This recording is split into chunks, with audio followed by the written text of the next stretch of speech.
Bonsoir à toutes et à tous, soyez les bienvenus. Quel plaisir de vous accueillir sur El Magharibiya pour ce nouveau numéro de Microscoop. Je vous rappelle, bien évidemment, suivez-nous sur les réseaux sociaux, la page YouTube, la page Facebook, enfin vous connaissez ça par cœur. Merci pour votre fidélité, encore une fois, merci pour toutes les informations, les éléments et les vidéos que vous nous envoyez. C'est vous qui faites bien évidemment l'actualité, c'est vous qui donnez ces informations au peuple algérien et au monde entier. Nous allons revenir sur ce mardi, bien évidemment, ce nouveau mardi un peu particulier, plusieurs décennies à faire preuve de patience, de discrétion, preuve de patience à trouver la bonne voie pour créer, pour tout simplement écrire ses rêves, ses ambitions, patience pour retrouver leur citoyenneté, leur dignité, leur fierté d'appartenir à cette grande nation, ce grand pays qu'est l'Algérie qu'ils aiment tant. Plus de 2 ans passé, une patience qui a pris fin donc en février 2019. On va longuement y revenir ce soir. Un peuple algérien est entré dans son 26e mois aujourd'hui, en ce mois d'avril 2021, de vendredi en vendredi, vous le savez, de mardi en mardi. Des millions de secondes sur les réseaux sociaux, les Algériennes et les Algériens écrivent leur histoire. Un nouveau chapitre qui a pour titre certainement l'Algérie, un état de droit, l'Algérie, une nation libre tournée vers le futur, ou tout simplement l'Algérie enfin libérée. Qui aurait cru, penser, imaginer que la Révolution signe aujourd'hui son 114e mardi, je le vous disais donc, uni, insubmersible, déterminé, indestructible, tant de mots pour qualifier ce peuple algérien. D'un côté, la répression, les arrestations arbitraires et les détentions. Et face à cette méthode fidèle au pouvoir algérien, il y a le rêve de la jeunesse et de la famille algérienne, l'intelligence collective de rester unis vers le même chemin, celle de la liberté, je vous en parlais, la justice indépendante, un état de droit, un état démocratique.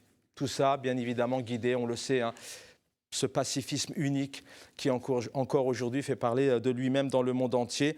Aujourd'hui, donc, c'est un mardi 27 avril 2020, c'est donc le 114e mardi, un mardi de colère, de crainte, d'interrogation chez les manifestants, et pour cause, dès les premières minutes, les premières secondes où les étudiants ont commencé à se rassembler avant leur marche habituelle et pacifique, et bien là, une nouvelle méthode de répression plus féroce, encerclement total et arrestation de toutes les personnes qui souhaitaient continuer leur révolution, qui souhaitaient s'exprimer pacifiquement, comme dans tout pays qui se dit démocratique.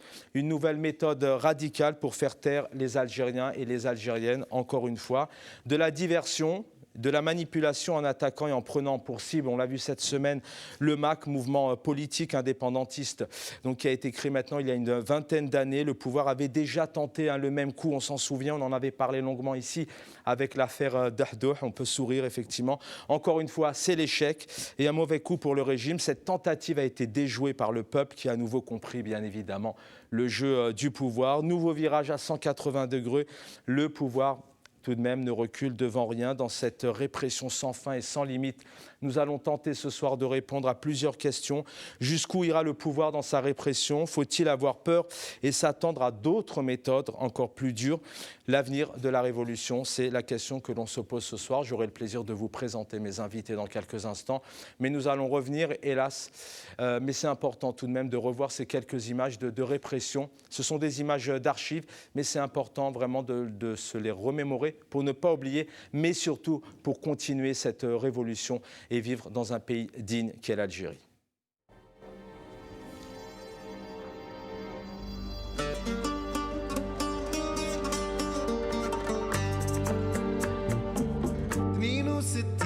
نشري الدار فيها جنان لا الاسوار نسقي بدم الاحرار دار داري من الفرحه نسى بدات تولول قلت نبنيها من الاول شهد ربي كنت مول دار داري والدار داري قدام الجنان عندي بحرة مور داري عندي صحراء في وسطها الجبال دايرة والدار داري عندي فيها من كل خير كي نعطش نشرب من البير الناس كي تشوفني فيها تغير والدار داري دار داري دار داري قلت نبداها بالجردينة نغرسها نرجعها زينة نغرس وريدة وياسمينة والدار داري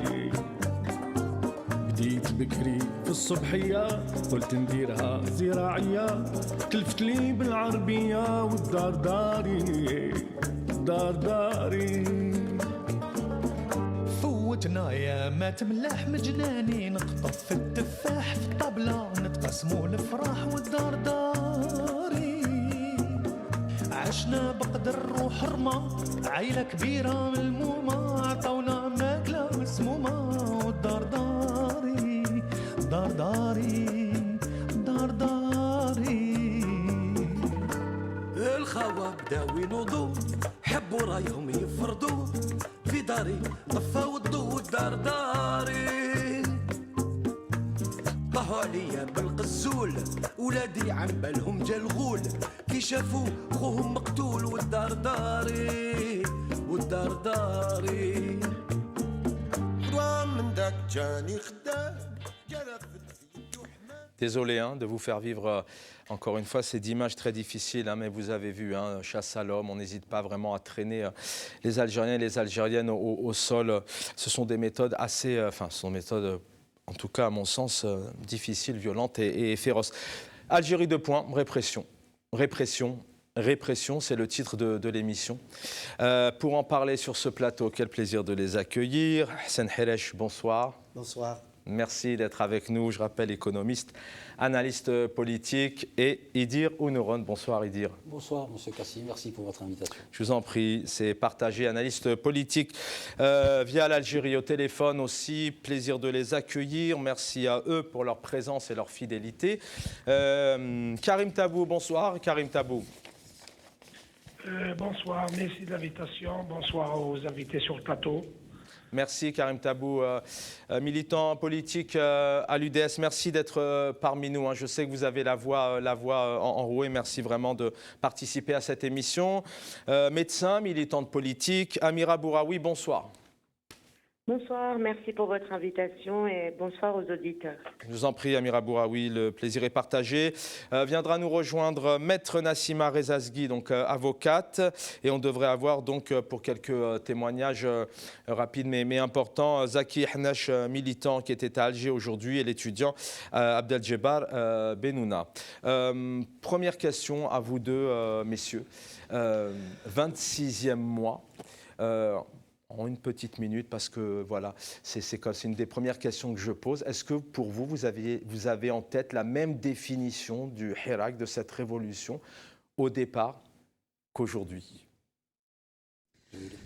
D'abord, je voudrais remercier toutes les familles algériennes qui nous regardent et remercier votre chaîne et toute l'équipe qui nous permettent justement de nous exprimer. Et je voudrais avoir une pensée toute particulière à Maître Ali Yahya Abdelnour, qui est parti, qui nous a quittés, mais qui nous a laissé vraiment un trésor en termes d'éthique, en termes de valeurs, de combat, etc. Bon, vous en avez suffisamment parlé pour que je ne revienne pas dessus. Et j'ai aussi une pensée pour les victimes, toutes les victimes du Printemps Noir, mais aussi toutes les autres victimes qui se sont exprimés pour les droits de l'homme, pour que l'Algérie vive libre. Et c'est pour eux que j'ai ramené ce drapeau-là. Voilà. C'est pour les victimes du Printemps Noir et de toutes les victimes pour la démocratie. Alors maintenant, quant à votre question, c'est très simple. C'est qu'on voit très bien dans la rue, le peuple algérien est toujours aussi déterminé. Il est toujours aussi déterminé parce qu'aucun problème n'est résolu. C'est-à-dire les raisons pour lesquelles il s'est soulevé en février 2019 restent encore d'actualité, c'est-à-dire tout simplement la refondation de l'État, la construction d'un État de droit et le respect des libertés individuelles, collectives. Mais dans sa dynamique, c'est toujours le même peuple, c'est toujours cette même définition, ce peuple enragé qui coûte que coûte ne lâche rien. Vous avez toujours ce même sentiment en vous, en le voyant le mardi, le vendredi, le dimanche, un peu partout sur les réseaux sociaux? Je pense que le peuple algérien est de plus en plus déterminé. Je n'utiliserai pas, on va dire, le mot enragé, je dirais plutôt déterminé, engagé, engagé et résolu à arracher ses libertés, résolu à arracher un état de droit. Donc, je crois que les provocations du pouvoir On va y revenir. alimentent. Ouais, on va y revenir. On va revenir dessus. D'accord. On en parlera tout à l'heure. Et donc, moi, j'ai entièrement confiance dans le peuple algérien.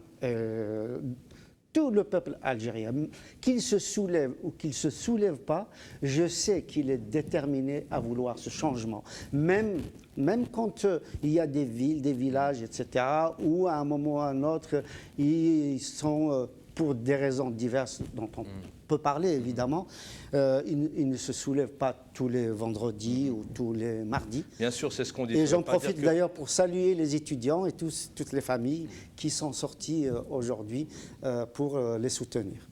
Edi Ronoron, je vais employer mon mot. Est-ce que le peuple algérien a toujours, pour vous, représente la même rage de vaincre, au sens bien sûr positif du terme, vraiment le même engouement, la même détermination pour vous? C'est cet espoir que vous avez vu en février 2019. Est-ce que pour vous, c'est toujours le même qui se situe et qu'il y a en Algérie?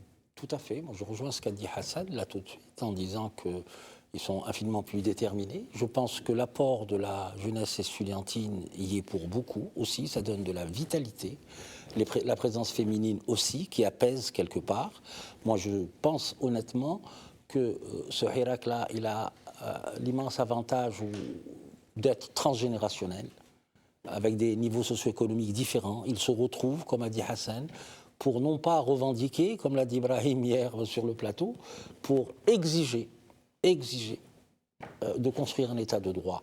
Et quand vous voyez aujourd'hui, mais peut-être qu'on y reviendra tout à l'heure, des étudiants qu'on embastille dans des fourgons de police, alors que c'est toute une gérontocratie qui qui préside aux destinées du pays, que ça va du président de la République au chef d'état-major, à tous les colonels, à tous les généraux des régions militaires, ça c'est inadmissible. Ils sont en train d'humilier, de provoquer, à croire que... où veulent-ils emmener Où veulent-ils Pourquoi le commandement militaire veut emmener le Hirak, le peuple du Hirak, vers la violence? C'est les questions que nous allons nous poser. C'est les questions que nous allons nous poser ce soir. En fait, c'est pourquoi le régime algérien pratique la politique de l'OS. C'est justement les questions que je vais vous poser ce soir. On va essayer vraiment, sans faire peur bien évidemment, mais je crois que le peuple algérien, il n'a pas spécialement besoin de nous pour avoir peur et avancer, mais c'est en tout cas les questions que nous allons essayer à laquelle nous allons essayer de répondre ce soir. Elle est avec nous, donc médecin, militante politique qu'on ne présente plus. Amira Abouraoui, rebonjour, bienvenue à vous. Merci infiniment.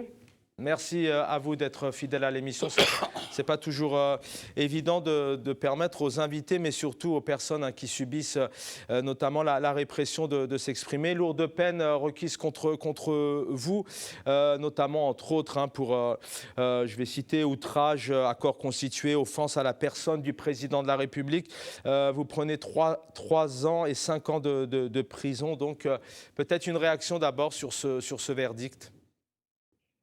Bon, ça ne m'étonne pas. Enfin, je suis pas étonnée du verdict. Je m'y attendais.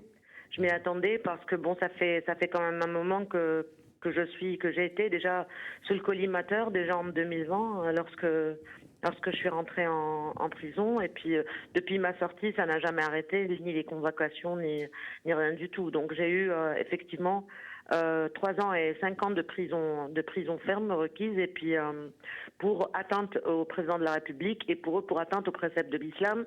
Donc j'avais clairement expliqué que je n'avais rien contre le président de la République en tant que personne, mais je n'ai pas été d'accord, comme beaucoup d'Algériens, si ce n'est la majorité, qui n'était pas allée voter, par rapport aux élections du 12-12, qui pour moi étaient caduques. Mais bon, j'ai attendu venir des jours meilleurs, parce que je me suis dit, bon, qui nous est mis devant le fait accompli, on ne s'attendait pas à ce que les répressions continuent et à ce que avoir face à nous un pouvoir sourd qui au début aurait pu avoir une petite marge de manœuvre justement pour pouvoir avancer, parce que s'il pense qu'en réprimant il va rentrer chez lui, au contraire, plus il réprime et plus les Algériens sortent et plus il les pousse à bout.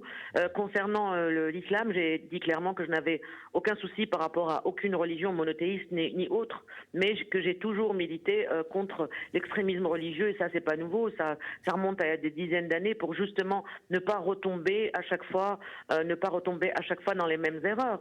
Donc j'ai expliqué à la juge ce matin, mais malheureusement, bon, face à moi, il y avait un procureur qui était là, il y avait une représentante donc de partie civile entre guillemets, c'était une représentante du Trésor qui était là, et puis bon, j'avais beau me défendre, mais face à moi mais je m'y attendais par rapport à beaucoup d'Algériens qui sont eux déjà derrière les barreaux, c'est-à-dire que moi pour l'instant je suis encore dehors et je tente de me défendre pour essayer d'éviter la prison. La peine est lourde, effectivement. La peine est lourde, 5 ans et 3 ans, ça fait beaucoup, mais bon, c'était le prix à payer. Hein. Ce qui est étrange, par contre, et puis ce qui m'a étonné, c'est que j'avais beau être souvent radicale dans mon militantisme sous Bouteflika, et ça pendant des dizaines d'années, et avec des propos souvent virulents, parce que elle me parlait de Ihan Ra'is Jumhuriya, mais moi je parlais de Ihan Chab. Donc voilà, chacun il voit la Ihana là où il veut. Mais bizarrement, sous Bouteflika, je n'ai jamais été en prison, alors que sous Tebbounsi, et bizarrement, les poursuites ne se sont pas arrêtées. Je sais pertinemment que c'est quelque part pour servir d'exemple. D'un côté, voilà, elle a porté atteinte à la personne du président. Donc voilà, elle a été punie. Et puis en même temps, bien sûr, on vous colle le fait une étiquette d'hérétique ou autre, afin que vous ne bénéficiez pas d'un soutien quelconque, en particulier de la part des croyants. Mais moi, j'ai toujours respecté la croyance de tous, mais c'est l'extrémisme religieux que j'ai toujours très sévèrement condamné, parce que je l'ai vécu. J'étais en âge de m'en souvenir. Amira Bouraoui, vous n'êtes pas la seule justement à faire une comparaison entre le règne, les 20 ans au pouvoir de Bouteflika, où on en a vu quelques images il y a quelques instants, où il y avait aussi une forme de dictature, aussi de la répression. Mais souvent, les personnes disent qu'effectivement, sous Tebboune, c'est d'abord un 5e mandat, c'est en tout cas ce qui ressort, mais c'est aussi encore une répression de plus en plus forte. Mais est-ce que cela n'est pas dû aussi sur le fait qu'aujourd'hui, le pouvoir, à part créer des divisions, des manipulations et de la répression, n'a quelque part plus de cartes à jouer, on le répète, mais c'est peut-être son seul angle d'attaque? Tout à fait. Non, mais quand je parle du pouvoir sous Bouteflika, je suis la dernière à être nostalgique de cette époque-là. Là, c'était carrément l'Algérie qui était humiliée. Aujourd'hui, bon, on résiste comme on peut, mais vous savez, bien sûr qu'on le sent, on le voit, et toute personne avec un minimum de bon sens se rend compte clairement que c'est un pouvoir qui est dos au mur et qui réagit de la manière, c'est étonnant, parce que parfois j'ai l'impression que même un enfant de 5 ans pourrait mieux réagir que ce qu'on voit aujourd'hui, à remonter les Algériens contre les autres, des régions contre d'autres, des religions contre d'autres, des croyances contre d'autres. On essaie de remonter tout le monde contre tout le monde pour foutre un petit peu la pagaille et de pouvoir jouer à chaque fois comme à jouer l'arbitre quelque part. C'est dommage parce que, comme je vous le disais, je pense qu'il y avait une marge de manœuvre et il suffisait tout simplement d'écouter ce peuple et ces étudiants qui ne demandaient pas la lune. Après tout, ils demandaient un état de droit, ils demandaient la liberté, ils demandaient. Et là, on tente de le pousser à bout pour le pousser ou à la résignation ou à la révolte. Mais nous, jusqu'ici, on a toujours clairement dit que c'est une révolution pacifique et que les demandes de ce peuple, elles sont claires, elles sont pas, ils ne demandent pas la lune, ce peuple. Il est en train juste de demander le minimum syndical d'un d'un pays démocratique et libre. Et c'est affligeant en fait. C'est affligeant parce qu'on se dit est-ce qu'il y a encore des nationalistes à l'intérieur même de ce système et de ce régime? Moi, je n'ai jamais appelé à la chute du régime. C'est des slogans que je déteste, mais au changement de régime. Et on se dit est-ce qu'il y a vraiment des Algériens nationalistes qui ont envie de sauver ce pays ou est-ce qu'ils veulent l'emmener à la guerre civile? C'est très inquiétant, c'est immature.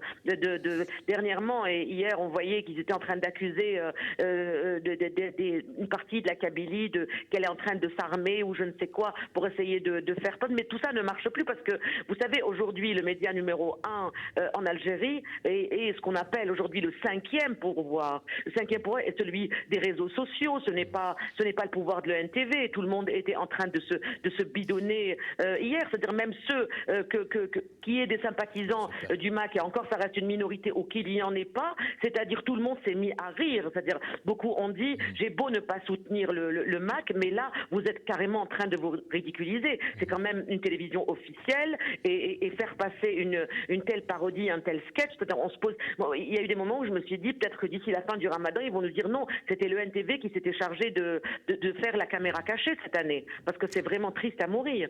Merci Amira Bouraoui, merci infiniment d'avoir été avec nous et bien évidemment vous ne lâchez rien, vous militez coûte que coûte et ça coup de chapeau parce que parfois c'est pas facile. On va saluer Zaki Hannaj qui est militant. Zaki Hannaj, bonsoir.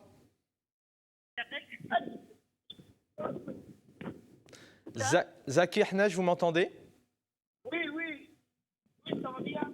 Oh, alors c'est un peu saccadé, je vais laisser Nazia et les garçons en régie faire un miracle. Ben, messieurs, j'ai envie de questions comme ça un peu directes. Qu'est-ce que ça vous évoque? On vient de vivre une actualité mouvementée avec un pouvoir qui réinstrumentalise à nouveau, qui tente, je le disais au lancement, de tenter de la manipulation, de la division. Et j'ai peut-être même envie je vais être direct, est-ce qu'on n'a pas une crainte aujourd'hui d'avoir une répression, une autre méthode de répression encore plus féroce? Aujourd'hui, Alger était totalement fermé.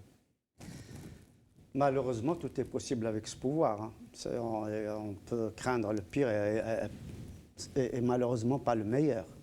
Ce que je voudrais dire, c'est d'abord apporter vraiment tout mon soutien à Amira Bouraoui, qu'on vient d'entendre, et qui est militante des droits de l'homme pour la démocratie depuis des années qu'on connaît. Je voudrais apporter mon soutien également à Saïd Jabel Khair, qui lui aussi a été condamné à 3 ans pour soi-disant insulte à l'islam, je ne sais pas quoi, toutes les balivernes. Et tout mon soutien évidemment aux militants du MAC. Et on voit que dans toutes ces affaires, en réalité, c'est complètement un théâtre à la fois ubuesque. Et on tente de discréditer les militants de Kabylie, mais aussi les militants islamistes qui réclament la démocratie. Parce que quand on condamne des personnalités comme Dr Bouraoui ou comme Dr Saïd Jabel Khair, quand on les condamne pour des raisons islamiques, à la limite, ce n'est pas pour des raisons justement de l'islam, c'est pour désigner au peuple algérien, voilà, vous voyez, voici les islamistes, etc., etc. Et pour mettre en confrontation justement on va dire, les libres penseurs ou les laïcs, etc., pour dire voilà, l'Algérie, mais ce n'est pas ça l'Algérie. Voilà. Ça, c'est l'Algérie du haut commandement qui veut absolument allumer la mèche et qui essaie par tous les moyens. Là, on nous a montré, une fois de plus, c'est une méthode éculée des pays de l'Est. On l'a vu pendant l'Union soviétique. Alors, on torture quelqu'un, on le ramène, on lui fait dire absolument ce qu'on veut. Bon, c'est le cas aujourd'hui. Ça ne marche plus avec le peuple algérien. Non, ça ne peut pas marcher, c'est vraiment théâtral, c'est ubuesque. Moi, ce qui m'inquiète dans ces faits totalement ridicules, ce qui m'inquiète, c'est que je me demande quel est l'état psychologique, moral et intellectuel de notre armée et de nos services secrets. Parce que là, franchement, quand on voit ces performances des services algériens, là, je me demande comment doit réagir le Mossad, comment doivent réagir les services marocains, comment doivent réagir les grandes agences. Oui, mais c'est totalement effrayant. Moi, j'ai peur pour l'Algérie.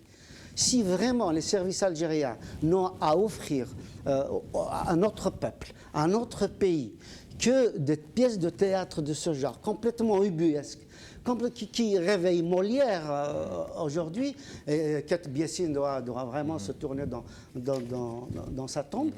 Moi, je crains pour l'Algérie et je crains pour notre armée, pour nos services secrets. C'est complètement effrayant. Je veux dire, c'est la risée de toutes les chancelleries. Moi, franchement, j'ai honte pour mon pays quand je vois l'état-major réagir de cette manière. Alors, le pouvoir qui ne représente pas aussi le peuple algérien, mais je comprends votre propos. Je pense que le peuple algérien a honte de se dire, mais attendez, quelle armée nous avons? Quand il dit évidemment quelle armée, c'est quel haut commandement. C'est-à-dire, on parle évidemment des officiers décideurs, qu'ils soient généraux, colonels ou adjudants, qu'ils soient des décideurs. Et puis par rapport à la DGIC, à l'ancien DRS, etc. Et que doivent penser aujourd'hui ceux qui sont à la retraite et qui regardent maintenant avec recul ce que leurs confrères font? Moi, je ne trouve pas de mots, franchement, pour qualifier ce forfait. Dire peut-être une réaction aussi, mais on a vu la semaine dernière le DGSN menacé, en tout cas c'est en direct ce que nous a annoncé Maître Zoubida Assoul. Là, on a vu effectivement tenter de récupérer donc, ce mouvement politique qui est le MAC. Alors on est d'accord, on aime ou on n'aime pas, mais c'est essayer en tout cas de manipuler, de créer de la diversion et d'opposer les Algériens entre eux. Il y a l'affaire Dahdour. Enfin, quoi qu'il a, on a l'impression tout de même que le pouvoir, coûte que coûte, il a envie de créer la zizanie. Le mot est un peu faible, je trouve, et peut-être même à un moment donné d'opposer les peuples, le peuple algérien les uns contre les autres. Enfin, on a des pays dans le monde où les peuples, ce sont ce qu'on appelle une guerre civile. Hassan l'a dit, je vais rebondir sur ce qu'il a dit, justement d'ailleurs. Et l'ingénierie politique de la DGSI, c'est elle qui doit, est d'une légèreté insoutenable. Et je rejoins encore Hassan quand il dit si on n'arrive pas, imaginez-vous, il faut dire aussi que le dernier communiqué, l'avant-dernier communiqué du Haut Conseil de sécurité, déjà nous préparer à ce genre d'attitude et à restructurer encore... C'était limite, je vous laisse la parole, c'était limite du chantage, enfin des menaces, de la part du chef des menaces. C'était clair. Il l'avait réévoqué à la télé d'ailleurs. Où il menaçait à la fois les séparatistes, donc les séparatistes de Kabylie, ce qu'il appelle les séparatistes, je reviendrai là-dessus, et d'un mouvement qui ne serait pas légal en Algérie. Je pense qu'il faisait allusion au MAC. Non, il faisait allusion aussi, mais au MAC aussi. Oui, c'est pour être un peu équilibré dans le débat. Or, ce qu'ils ont fait dans cette ingénierie c'est un bide. En théâtre, on dit c'est un four. C'est un four qu'ils ont ramené ce clown à la télé. Mais c'est ce clown qui se prévaut d'être un trafiquant d'armes. Vous imaginez la grossièreté, la vulgarité, j'allais dire, que les téléspectateurs m'excusent. Hassan en a parlé. Qu'est-ce que vous voulez que j'ajoute de plus? Mais le verrouillage. La parole à une heure d'écouter un trafiquant. Oui, tout à fait. Et Hassan a apporté sa solidarité à Mme Bouraoui et à Jabal Khair et aux militants du MAC. Moi aussi, et Mme Assoul, Maître Assoul. Oui, Mme Assoul, oui, tout à fait. Et tous ces événements. Moi, je vais vous dire une chose, Monsieur Kassi. Tout ce qu'a essayé de fomenter la police politique du pays n'est rien comparativement à ce qu'ils ont fait aujourd'hui à nos étudiants. Cette force vive, cette jeunesse avide de liberté, avide de lumière, avide de démocratie, avide d'état de droit. Ils les ont parqués, ils les ont embastillés, et je ne sais pas dans quel état ils vont ressortir. Et pour la plupart d'entre eux, ils ont été déjà arrêtés plusieurs fois. Parmi eux, il y a même le professeur Abdeslam et d'autres universitaires qui ont été aussi embarqués. Mais comme je l'ai dit tout à l'heure, il est inconcevable, et d'ailleurs les Algériens doivent prendre la mesure. Cette jeunesse-là, c'est l'avenir non pas d'hier, mais d'aujourd'hui et de demain. On ne peut pas laisser la société algérienne, le peuple algérien, ne pas réagir. Il faut à tout prix qu'ils puissent réagir, trouver d'autres formes de lutte, parce que ça va encore arriver. Il faut dire aussi que, politiquement, c'est que l'affaire de M. Jabal Khair, qui cible véritablement, c'est-à-dire que dans un débat théologique, dans un débat d'idées, dans un débat d'interprétation, la sentence académique se joue dans un tribunal. C'est quoi ça? C'est affolant. Donc, toutes ces micro-affaires convergent vers, et je suis intimement convaincu, et c'est là où il faut appeler à la vigilance, il faut appeler au calme, il faut appeler pour le moment, je veux dire, parce que je sens que la rupture au consentement à l'autorité n'est pas très loin. Moi, j'appelle les islamistes qui travaillent pour la démocratie, parce qu'il y en a. Je les appelle à prendre fermement position pour cette affaire de Saïd Jabal Khair. Et Saïd Jabal Khair et Mme Bouraoui. Oui, ils sont nombreux. On n'est pas les droits de l'homme, c'est pas un self-service ou une carte. Oui, non, tout à fait, excuse-moi. J'ai commencé par elle. Mais c'est bien, messieurs, c'est bien en tout cas de le souligner. Mais on a compris que, voilà, Mira Bouraoui, Zoubida Assoul, tous ces étudiants, on peut citer aussi, vous me le disiez avant le début de l'émission, la politologue Louisa Adrissa Ahmadouche. D'ailleurs, apparemment, on n'a pas de nouvelles depuis 11 heures ce matin. Voilà ce qu'elle disait la semaine dernière. La répression fait partie de la gestion habituelle du Hirak par le régime. Elle n'a jamais cessé, même durant le confinement. Des pics de répression sont en général enregistrés en lien avec les échéances que se fixe le pouvoir. Allusion notamment au 12 juin, les législatives. Et aujourd'hui, donc, la politologue Louisa Adriss Ahmadouche, on n'a plus de nouvelles depuis 11 heures. C'est pour vous dire que, voilà, on peut les citer les uns et les autres, mais c'est important de leur rendre hommage. On va visionner quelques images du Hirak aujourd'hui. Alger, effectivement, était encerclé, terminé. On n'a plus le droit de s'exprimer sur Alger, mais il y a eu quand même quelques manifestations dans le pays.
Voilà, vous avez sur ces images donc la gendarmerie, en tout cas la police, qui encadre fermement l'université d'Alger.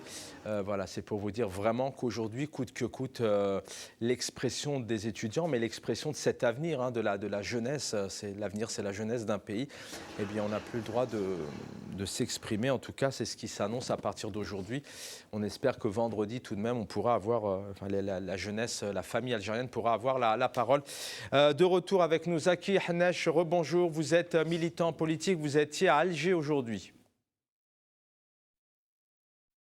Zaki Hanesh, vous m'entendez? Alors apparemment, oui.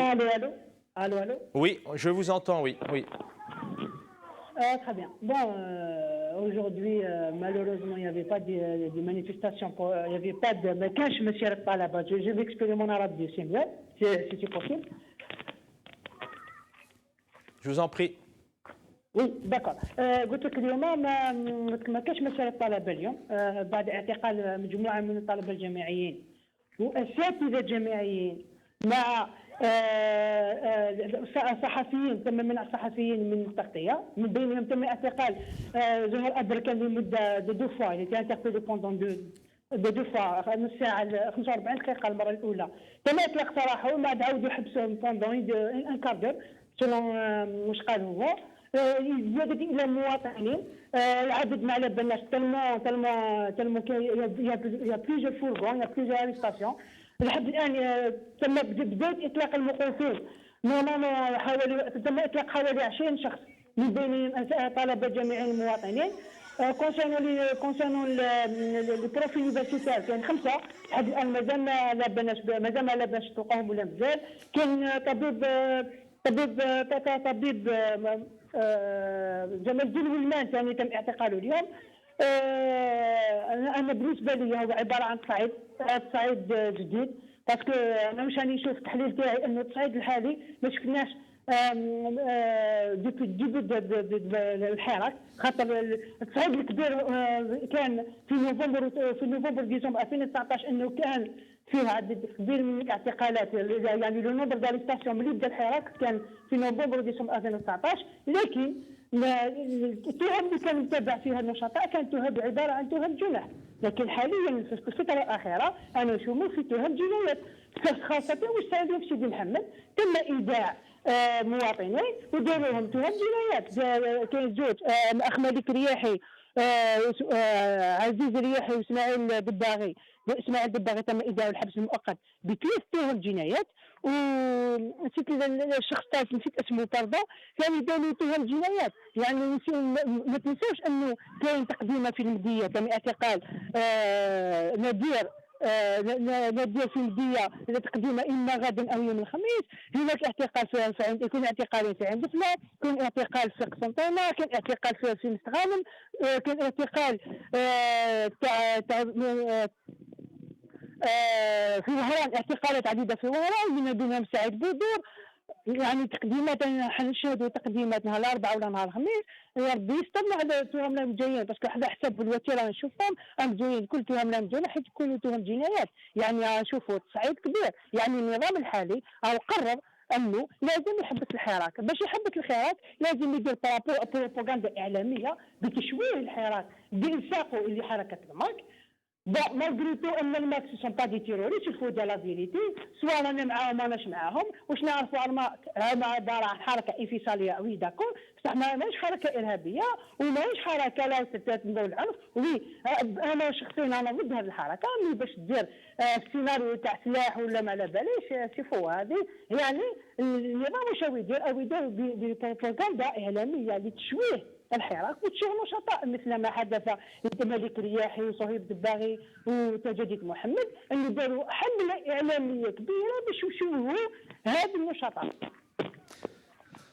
Merci Zaki Hnash. Une dernière réaction. Est-ce que Zaki Hnash, une dernière réaction. Est-ce que vous, en tant que militant tout de même si les Algériennes et les Algériens ne lâchent pas, ils sont présents maintenant depuis plusieurs mois avec ce nouveau mardi, mais déjà bien avant, on a eu quelques images depuis maintenant des décennies. Quoi qu'il arrive, ils essaient vraiment de se libérer.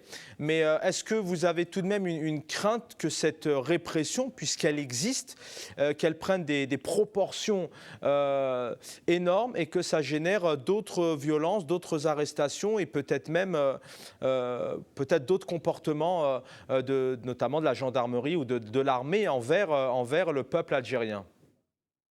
il faut pas oublier la répression اللي كانت في الولايات الداخل ما تشوف لي ريبريسيون اللي كانوا في وهران لي ريبريسيون اللي كانوا في البيض لي ريبريسيون اللي كانوا في بتيت ولايه وين ما كانش فيها غاشي باسكو انا جي في une estimation après la reprise du Hirak il y a plus de 2700 arrestations قبل بدايه المسيرات c'est un embarrassé. Moi, j'étais le 22 février, il y a 2 mois, il y avait plus de 2700 arrestations, avec de 47 كان 44 ايداع يعني كنقول لك 28 واحد دخلوا 47 واحد الحبس ومازال راح يكونوا اعتقالات بالنسبه لي ومازال راح يكون ايداعات كثيره يعني دوك راح سنشهد تصعيد من طرف النظام ضد الحراكيين ضد نشطاء الحراك راح يكون كبير باسكو ابري لو 2 جانفي 2020 عدد المعتقلات في نفس الوقت ما تعداش 100 دائما كان يكون الحق حتى 98 99 انا با ديباسي سون ديتينو دوبينيون في الحبس باسكو افون لو 2 جانفي كان تقريبا كان واحد 168 حتى 168 معتقلات في الحبس دوك الحالي على حسب الديناميكيه هذه راح نتعداو ال 100 وراح نشوفوا تصعيد كبير خاصه الحاجه اللي راه الحاجه اللي بلو دونجي سي لي زاكوزاسيون وين يلحق لك يديروا دي زاكوزاسيون كريميناليتي اون بلوس دو سا شوف الطريقه تاع النظام وتاع الاعلام النظام كيفاش هو يهضر على نشطاء الحراك ولا يهضر على المتابعين واش يقول لك ما نسيش واش قال البروكيرور على سجيد محمد قال لك متابعين قضائيين صافي كي شغل سي دي كريمينال اون سي با ما عادي على بالنا انهم متابعين على قضايا حراك وجامي كان عندهم قضايا قبل الحراك صافي النظام هو يشوه هو حب يشوه الحراك هو يحب يشوه سمعة الحراك هو يحب يرجع الحراك انه حراك انفصالي حراك سي دي اكستريميست هذا حب يشوه الحراك بكل طرق وحب يكسره بالتعنيف وخاصه بالمتابعات القضائيه اللي اننا شفنا متابعات قضائيه كانت جنح صح كان قريبا كان واحد 11 متابع بقضيه جنايات قبل هذه الفتره كان الا 11 واحد متابعين جنايات لكن واش غنشوفوا الديناميكيه اللي غنشوفوا فيها راح نشوفوا تصعيد كبير من طرف النظام خاصه في المتابعات القضائيه والتهم اللي راح يلصقوها ضد الحراكيين. Merci Zaki Hannaj d'avoir été avec nous. Merci pour ce témoignage et cet état des lieux. Voilà, selon ses estimations, depuis le retour du Hirak, c'était aux alentours de l'anniversaire du 20 février, il estime à 2700 arrestations. Ils en ont relâché 28, ils en ont repris 45. Et puis voilà ce qu'il dit, d'après tout ce qu'il a pu vivre aujourd'hui, énorme répression, beaucoup d'arrestations.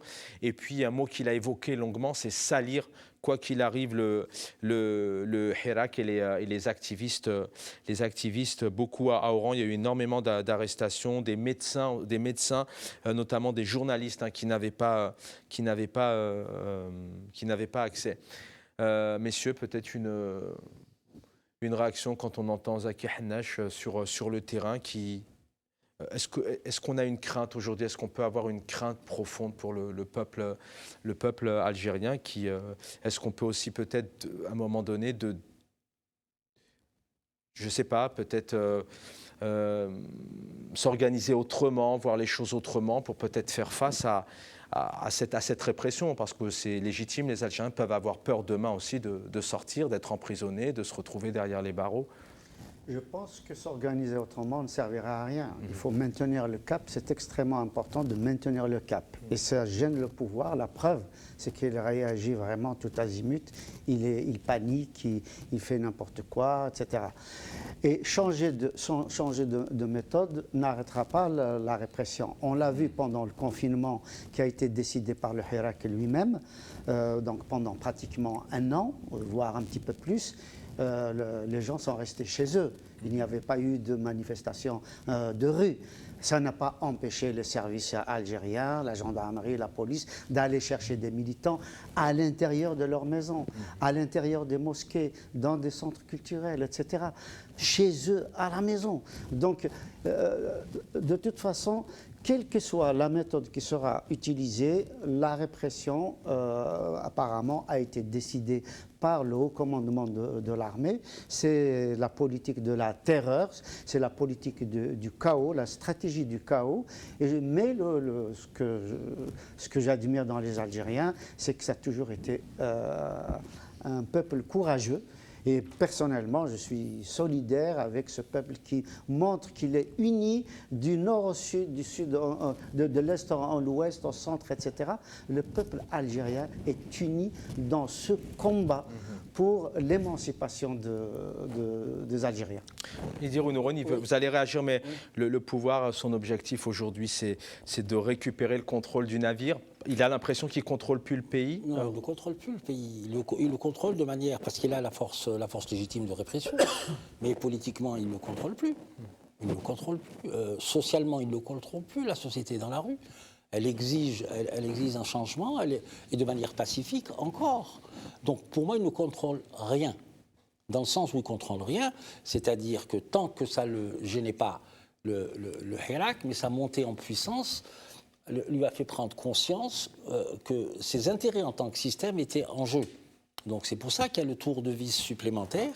Et à partir de ce moment-là, ça sort directement des labos de la police politique, du commandement militaire. Comment pouvez-vous imaginer un seul instant qu'on attaque sur plusieurs fronts? On attaque on sort l'histoire, encore une fois, du MAC, on sort l'histoire de Mme Zoubida Assoul, de Mme Bouraoui, de M. Jabal Khair, c'est-à-dire toutes les franges de la société sont finalement stigmatisées par qui? Par le pouvoir. Du journaliste de Liberté. Ah, de M. Karesh. M. Karesh, on va l'évoquer. C'est extraordinaire. Oui. Et en fait, c'est que le pouvoir, il est dans la séquence où il faut qu'il se crée des ennemis. Il se crée des ennemis et il a stratifié la société, finalement. Il y a les Kabyles d'un côté, il sort donc l'épouvantail du MAC en disant qu'il préparait des attentats subversifs. Je tiens à dire là que le MAC n'a jamais eu dans son historiographie le moindre langage belliqueux, le moindre langage violent, ni verbal, ni physique. Je suis désolé, nos concitoyens algériens doivent le savoir. Deuxièmement, et puis plutôt discret aussi. Bon, là, il y a eu Monsieur Farhat Mahanni, président du MAC, il a exprimé son point de vue hier. Je ne reviendrai pas là-dessus. Les gens qui veulent l'entendre. La seule arme qu'il peut reprendre, c'est sa guitare. Tout à fait. Il s'est même qualifié de poète. Le souci, c'est pas ça. Monsieur Farhat Mahanni, il a dit plein de choses concernant l'indépendance de la Kabylie, d'accord? Mais il a dit aussi que ce qui se passe dans le Hirak ne m'intéresse pas. Lui, il a son projet. Excuse-moi, Hassan II, je termine. Il a son projet. Son projet, c'est l'indépendance. Moi, je dirais quand même un petit peu plus loin. J'irai un petit peu plus loin parce qu'il ne faut pas s'arrêter, je vais dire, à une première analyse. Il faut voir un petit peu qu'est-ce qu'il y a derrière. Même Farhat Mahanni, et Dieu sait que je suis opposé à son projet. Et je connais les militants du MAC. Pratiquement, je les connais tous. Il veut l'indépendance de la Kabylie, non pas pour se séparer du peuple algérien, mais pour rendre un meilleur service aux Algériens. Et ils le disent ça, parce que là, en tant que Kabyles, ils ne peuvent pas rendre service comme ils veulent à l'Algérie. Ils ne peuvent pas être utiles à l'Algérie. Et dans leur raisonnement, c'est que le meilleur moyen, justement, d'être fraternel, c'est de le démontrer en étant libre. Et nous allons le démontrer. C'est ce que disent les militants du MAC. Hein. Ce que je veux dire, juste pour terminer et clore ce chapitre, c'est que dans leurs fondamentaux idéologiques, la rupture s'est faite. C'est faite lors de la création du gouvernement provisoire kabyle. Il y a eu un cheminement. Depuis 10 ans, ils demandent l'indépendance. Tout à fait. Ça a été créé il y a une vingtaine d'années. Il y a un mémorandum qui a été déposé à l'ONU. Il a alerté toutes les instances internationales, l'Union africaine, etc. Il fait son travail. Qu'on soit d'accord ou pas, ça, c'est pas le souci. Mais il faut rendre grâce que les militants du MAC n'ont jamais été dans la violence. Je suis désolé. Il faut que les Algériens le sachent. Et puis, il y a eu beaucoup de réactions de militants purs, vraiment Hirak, vraiment au sens nationaliste, qui ont dit clairement que le droit de l'expression, la démocratie, c'est laisser les uns et les autres s'exprimer. Bien sûr, la violence, on voit très bien, il est du côté du pouvoir. Mais c'est ça qui a été... et je pense qu'une très belle réponse au niveau du pouvoir, c'est de dire, quoi qu'il arrive, quelque part, on est unis vers peut-être nos objectifs différents, mais toujours dans le pacifisme, et jamais vous pourrez nous opposer les uns contre les autres. Mais c'est vrai que vous faites bien de le souligner. Puis le MAC aussi était plutôt discret. Bon, là, on a eu les 20 ans, effectivement, du printemps berbère et du printemps noir. Juste une précision, au début du Hirak, sur place de la République, ils étaient présents.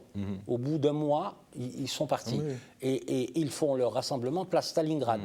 Et si on a vu des éléments souverainistes, indépendantistes, des citoyens de Kabylie aussi nombreux, c'est parce que c'était la célébration 1 du 20 avril et qu'ils devaient affirmer. Je vais vous donner là, vous êtes encore là, on est là jusqu'à demain matin. Sur ça, pour changer juste peut-être. Allez, rapidement là-dessus. Il faut rappeler aux Algériens que le mouvement indépendantiste existe dans tous les pays. Bien sûr. Dans tous les pays Oui, où il y a plusieurs langues, plusieurs Mais ça, je crois que ça existe en France. Oui, bien sûr. Il faut savoir qu'il y a un gouvernement provisoire de la Savoie. Tout à fait. Et les Catalans demandent aussi, et les Corses aussi ont rêvé d'un. C'est dans le monde entier. Mais je crois que ça, les Algériens l'ont compris, on l'a dit assez sur ces plateaux, d'accord ou pas d'accord, on adhère au MAC ou pas, mais en tout cas, là, ce qui compte, c'est surtout vraiment cette diversion, cette manipulation que tente en vain le pouvoir en opposant effectivement les Algériens et les Algériennes, mais je crois que le peuple algérien l'a très bien compris. Nabila Smail vient de nous rejoindre. Quel plaisir de vous accueillir, maître. Bonsoir, maître. Bonsoir à vous, Chaban. Bonsoir à vos invités. Bonsoir, Nabila. Merci en tout cas de prendre quelques minutes, puisque je sais que vous allez devoir préparer le ftor pour rompre le jeûne. Écoutez, merci d'être présente avec nous.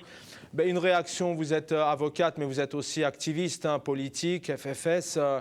L'Algérie est en train de prendre un nouveau virage et va certainement, point d'interrogation, c'est pas ce qu'on souhaite bien évidemment, une autre forme de répression parce qu'on sait que le pouvoir est capable encore de proposer d'autres formes. Le pouvoir ne développe que les formes de répression. Et il a prouvé son échec dans tous les domaines. Le seul domaine où il innove et il excelle, c'est dans la violence, dans la répression. Donc, ce qui est en train d'arriver ces derniers jours, au moment où la rue demande Saïd et propose d'aller vers des grèves cycliques ou vers l'Aïsienne Madani, là, c'est le pouvoir qui est en train d'aller vers Saïd dans la répression des droits et des libertés. Ce qui s'est passé aujourd'hui, c'était vraiment inattendu. On ne s'attendait pas à ce qu'ils interdisent la marche des étudiants. Ce pouvoir, complètement aveuglé par sa haine envers le peuple, ne se rend pas compte que l'Algérie est devenue comme une cocotte minute et que les marches du mardi et du vendredi sont comme cette soupape qui empêche l'explosion. Or, empêcher la marche des étudiants et les réprimer tel que ça a été fait, embarquer et interpeller des enseignants à l'université, des acteurs du Hirak pour faire peur, ça ne pourra que faire l'effet contraire. Parce qu'il y a le Front social qui est en face, il y a les appels aux grèves qui sont lancés par plusieurs syndicats, plusieurs secteurs économiques qui se préparent à aller vers la grève. Donc, que veut ce pouvoir? Parce que nous avons l'impression que ce pouvoir veut pousser vers la violence. Il veut pousser vers la bonne raison qui va justifier l'état d'urgence. Parce qu'il veut... Allô? Oui, oui, maître Nabila Smail, comment vous pouvez percevoir la suite dans les semaines à venir? On a plusieurs cas aujourd'hui, on a parlé énormément de cas. Il y a bien évidemment le jeune Saïd Chetouane qui a 15 ans, qui a dit clairement qu'il avait subi des violences, il avait subi des violences sexuelles et aujourd'hui donc notamment le juge lui souhaite le mettre dans un centre de protection infantile. Ça aussi c'est assez particulier parce depuis des années la jeunesse elle est livrée à elle-même, les enfants, des gros problèmes psychologiques, les institutions de santé il y a énormément de lacunes en tout cas dans ce sens-là. Comment vous voyez-vous la suite vraiment pour le peuple algérien? Est-ce qu'à un moment donné on peut avoir un Hirak qui va s'éteindre pour apaiser les choses ou qui coûte que coûte continuera tout de même? Vous savez, le Hirak ne peut pas et n'a pas le droit de s'éteindre. Dans la mesure où le Hirak est en pleine action, le pouvoir est en train de le réprimer. Si jamais le Hirak s'arrête, c'est la fin du peuple algérien. Nous allons instaurer une dictature qu'on va légitimer nous-mêmes. Donc le hirak, qui est un moyen de pression pacifique pour arriver à l'instauration d'un état de droit, ne peut pas s'arrêter parce que nous sommes en guerre contre un système. C'est une révolution, ce n'est pas un hirak. Et la révolution, elle a son prix.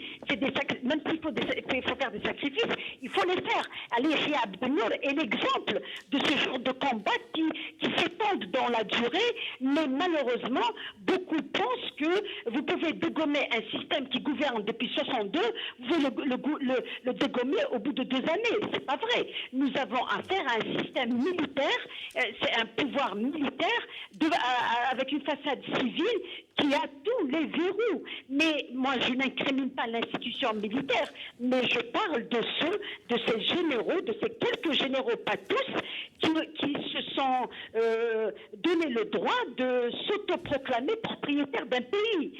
C'est pas normal, ça ne peut pas continuer comme ça. Allô?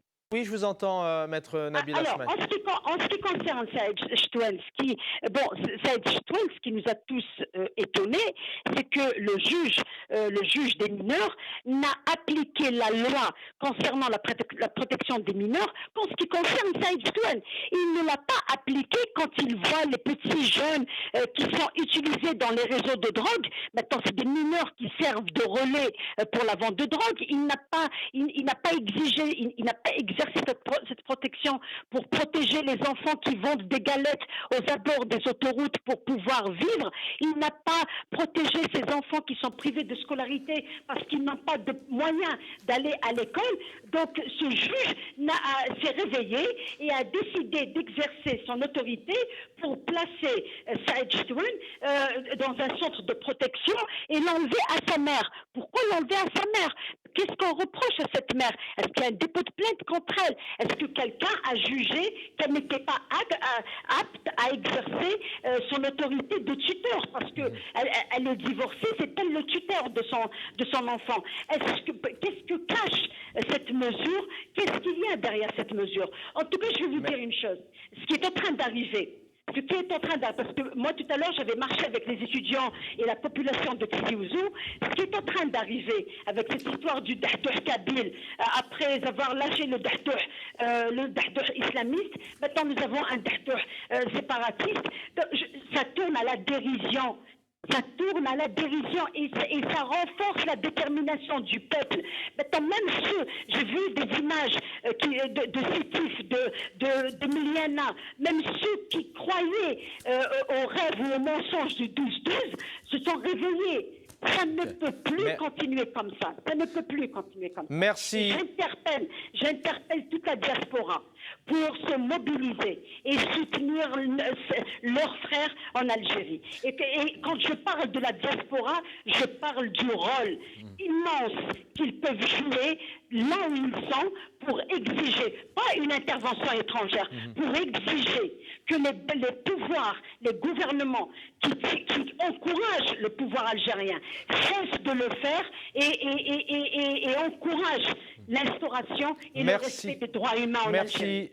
Merci, Maître Nabil Asmaï, d'avoir été avec nous.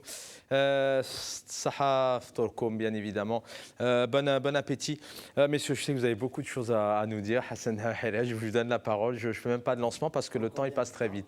Non, on a encore une petite vingtaine de minutes. Ah oui, d'accord. Là, j'ai juste un étudiant à prendre au téléphone que vous connaissez, mais allez-y, allez-y. Non, mais moi, ce qui m'inquiète, ce sont les conduites déviantes du système. C'est-à-dire que nous ne sommes plus dans un système politique, dans une stratégie politique, etc.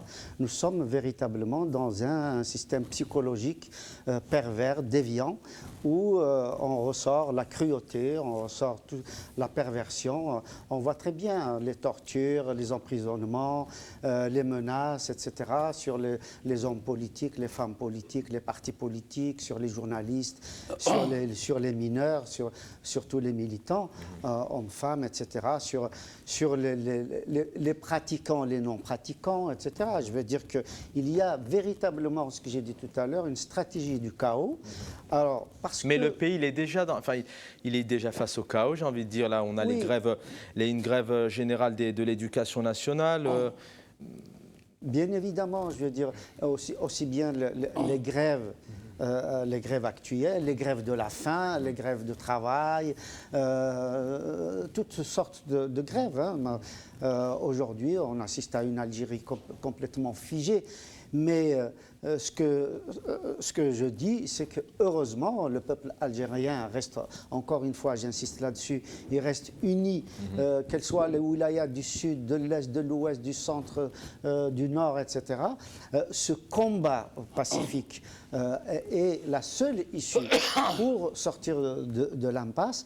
J'insiste sur le fait que sortir les vendredis, sortir les mardis de façon régulière et éventuellement les autres jours dans un certain nombre de localités où, encore une fois, organiser des grèves dans un certain nombre de secteurs, etc., ce qui est tout à fait légitime, c'est la meilleure manière, justement, de gêner ce pouvoir-là, de combattre ce jour-là et d'arriver au but que s'est fixé le peuple algérien avec courage, c'est-à-dire un changement de système, ce qu'avait dit dès les premiers jours du Hirak un jeune Algérien en disant « Yitnahaouga » au sens propre et au sens figuré, au sens symbolique. « Yitnahaouga », ça veut dire tout simplement un changement total de système, c'est-à-dire une refondation de l'État.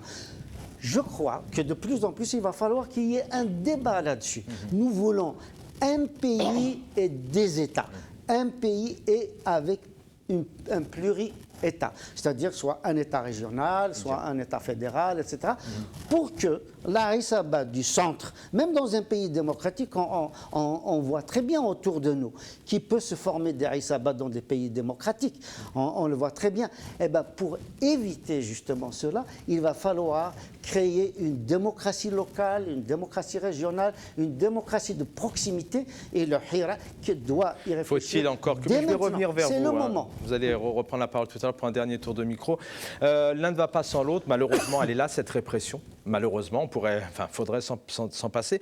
Mais à la fois, de l'autre côté aussi, le pouvoir, le chef de l'État et ses équipes sont totalement absents. Les prix augmentent. Il y a une crise sociale, je veux dire, sans nom, des grèves. Les prix les personnes ont du mal à récupérer des liquidités. Donc, à la fois, il y a de la répression, et puis à la fois, le pays, il est à l'abandon. C'est que le pouvoir d'un côté comme de l'autre est totalement perdu, n'a pas les compétences, n'a pas les capacités. Ce que vous dites est juste, et c'est un constat. On a une crise protéiforme, une crise de la nation. Hassan a évoqué la crise de l'État et des institutions nouvelles, ce que moi j'appelle un ordre juridique nouveau, où tout doit être mis sur la table. Hassan a parlé d'un État unitaire régionalisé à l'espagnol, pourquoi pas?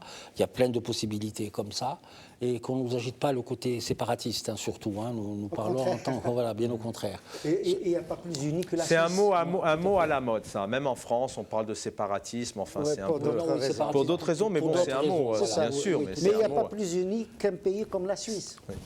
Je rejoins Hassan quand il dit la mise sous condition psychologique du peuple algérien avec cette histoire de fabrique d'ennemis à la fois, comme dirait Ibrahim Younsi, la fabrique de l'ennemi extérieur qui a été toujours le leitmotiv des centralismes démocratiques et l'ennemi intérieur qui a toujours été une partie de la Kabylie et de temps en temps d'autres régions du pays. Et ça s'est fait comme ça. Mais cette culture, elle a été héritée, il faut le dire aussi, c'est une culture de la lutte qui s'est faite lors du mouvement national. Il ne faut pas l'oublier. Ça a ses racines. Parallèlement à ça, moi je dis une chose, c'est que le peuple doit rester uni.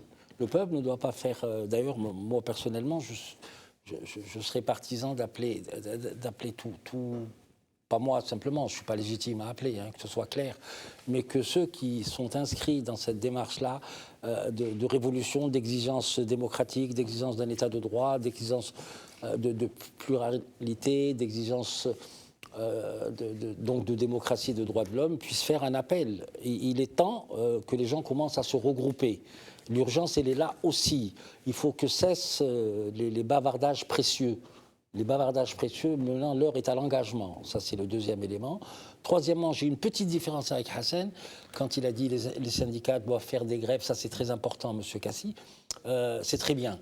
Mais dans l'état où est le Hirak, avec sa volonté déterminée d'appeler au changement, il faut que toutes les grèves, c'est-à-dire que la jonction entre les luttes sociales, juste je termine ça, M. Kassim. Il est l'heure en fait en Algérie, il est l'heure du ftour.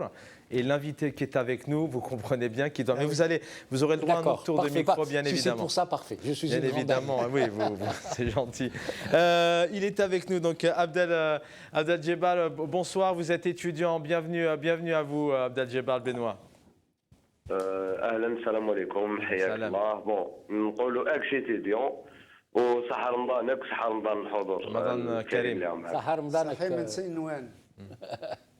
un retour, je sais que là le temps est pressé, mais un retour sur cette journée des étudiants à Alger. Donc aujourd'hui, les étudiants à Alger, capitale, n'ont pas pu s'exprimer.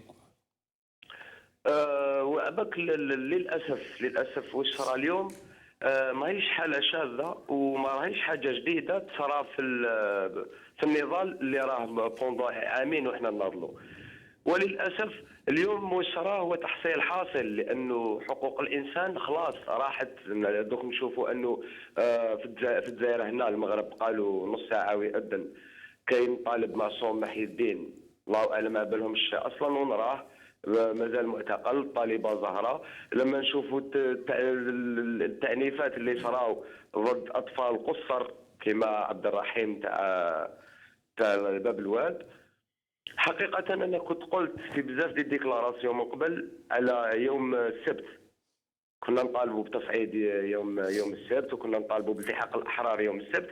ولكن للأسف أنا واش قلت لهم أنه مسيرة الثلاثاء هي اللي راهي أكثر عرضة للقمع.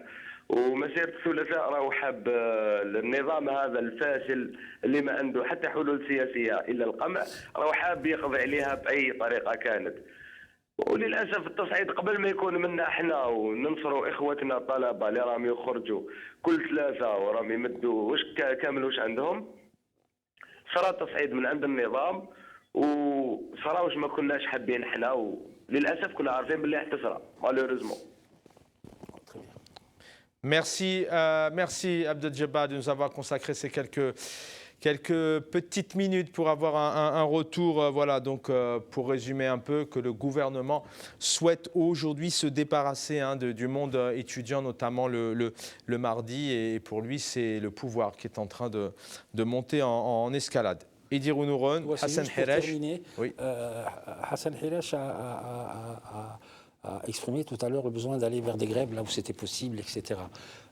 Non, je soutenais les grèves actuelles. D'accord, les grèves actuelles. Moi, il me semble que ceux qui sont censés penser le Hirak, le mettre ne serait-ce qu'en perspective là, à très court terme, parce que le peuple maintenant est dans une position de défiance affirmée et il l'assume. Il ne peut pas y avoir, à mon sens, c'est bien qu'il y ait des grèves sectorielles pour des revendications socio-professionnelles, etc., mais nous ne sommes pas dans une situation, j'allais dire, normale. Nous sommes dans une situation, la situation qui agite la société et le peuple algérien est une situation qui n'est pas banale, qui n'est pas ordinaire et qui, je dirais même, qui est exceptionnelle. Qu'est-ce qui empêcherait les syndicats de l'éducation, les syndicats autonomes dans le secteur médical et dans tous les secteurs d'activité de se réunir au moins et de décider d'une grève générale le même jour? Moi, je comprends qu'ils puissent, comme la grève des postiers, il y avait la grève chez les pompiers aussi, encore que les pompiers, on peut les considérer comme un peu corps constitué. Ils dépendent du ministère de l'Intérieur. Mais il serait souhaitable que les grèves puissent se faire non pas sous l'autorité du Hirak, mais que la jonction doit se faire entre les luttes et les exigences politiques et les luttes sociales. Je pense que c'est à ce prix-là qu'on pourra avancer et qu'on pourra peut-être infléchir sérieusement ceux qui pensent pour nous, mais hélas contre nous. Oui, je pense qu'effectivement, s'il y avait une grève générale un mardi, le jour de la manifestation des étudiants, je pense que ça serait marqué un véritable point contre ce régime qui ne veut rien entendre. Mais bon, une société, un mouvement social, à la limite, ça peut s'analyser, ça peut s'observer, mais nous n'avons pas, évidemment, de leçons à leur donner, ni de recettes à proposer. Ce que nous disons ici, et dirais moi-même, aussi bien ce que nous avons entendu de la part de vos invités, c'est que aujourd'hui, nous constatons que le peuple algérien est courageux et il est devant, en fait, devant plusieurs problèmes. Problème évidemment de liberté d'expression, problème d'émancipation, de reprise de la souveraineté populaire, etc. Mais aussi, M. Chaban, les problèmes que vous avez soulevés, c'est-à-dire les fondamentaux de l'économie qui sont complètement aujourd'hui mis à mal, pour parler avec euphémisme, à savoir que aussi bien le problème de la monnaie, aussi bien le problème bancaire, aussi bien le problème industriel. Aujourd'hui, il y a des milliers de petites entreprises qui ont disparu, qui ont mis la clé sous le paillasson. Aujourd'hui, des artisans sont en difficulté, les agriculteurs sont en difficulté. Aujourd'hui, effectivement, nous assistons à un management de guerre, c'est-à-dire la pénurie est en train d'arriver. Le pouvoir ne sait pas comment faire face. Il est absent surtout, par le ministre du Commerce qui fait certaines promesses. Ce que vous avez dit, j'ai retenu, effectivement, j'ai bien noté, vous avez si bien dit que le pays est à l'abandon. Effectivement, aujourd'hui, ceux qui sont censés gérer le pays sont totalement absents, et quand ils essayent de gérer un secteur, eh bien, ils y rajoutent des problèmes. C'est tout simplement, leur gestion est problématique. Leur gestion cause des dégâts à ce pays-là.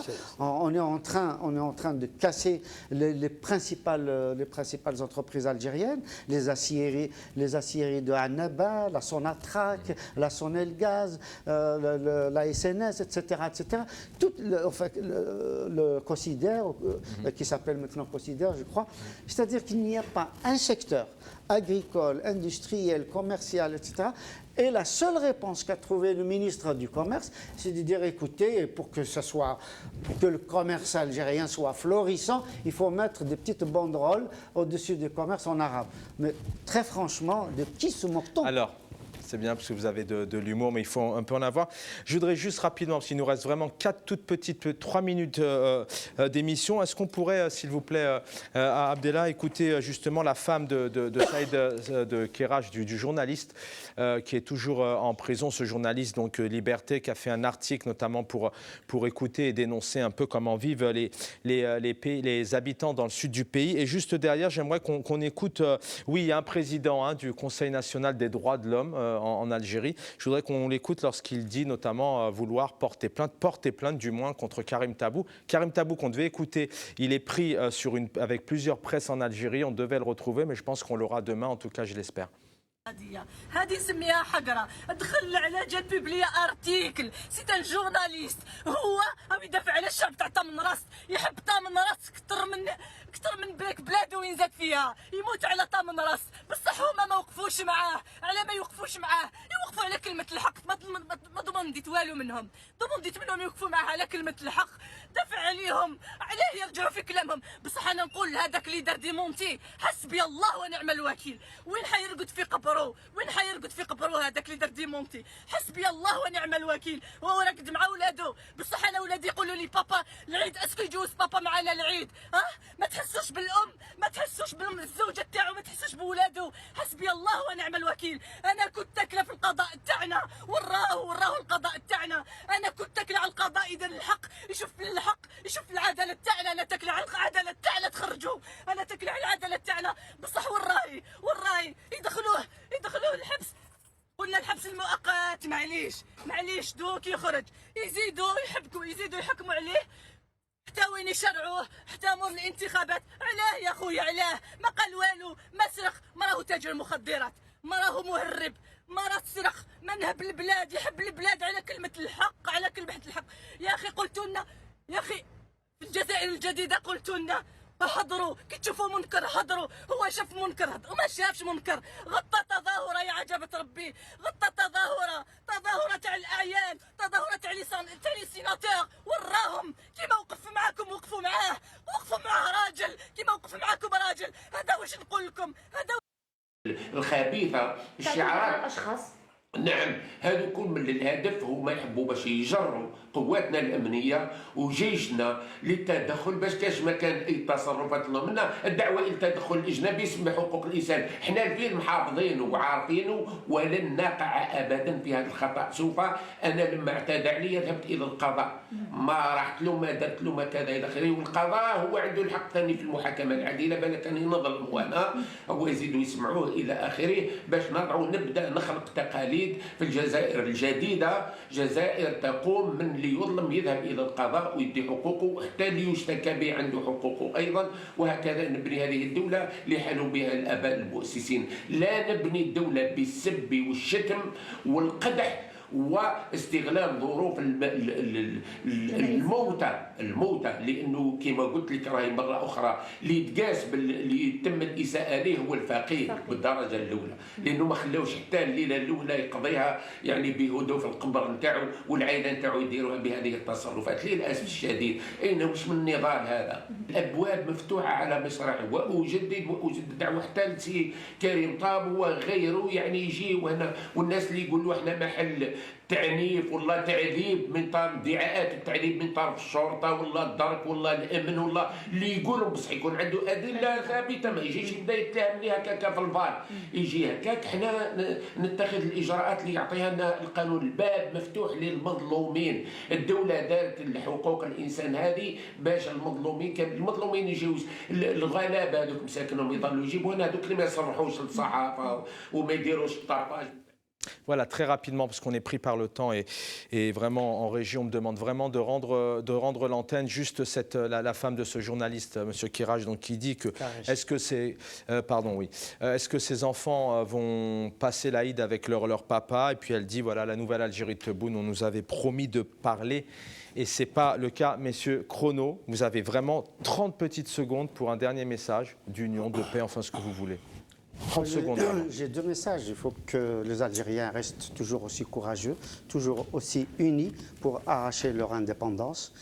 Et j'appelle, très franchement, je pense que ça peut être une gifle pour le pouvoir, j'appelle mon ami Sofiane Djilali à avoir un sursaut en se retirant des élections, en disant que finalement, je vous ai proposé une voie de sortie, vous ne l'avez pas acceptée, je me retire aussi. Je pense que ça serait une gifle pour le pouvoir. 30 secondes, pareil. Je sais que vous êtes court et efficace à chaque fois. Non, ce n'est pas évident, là.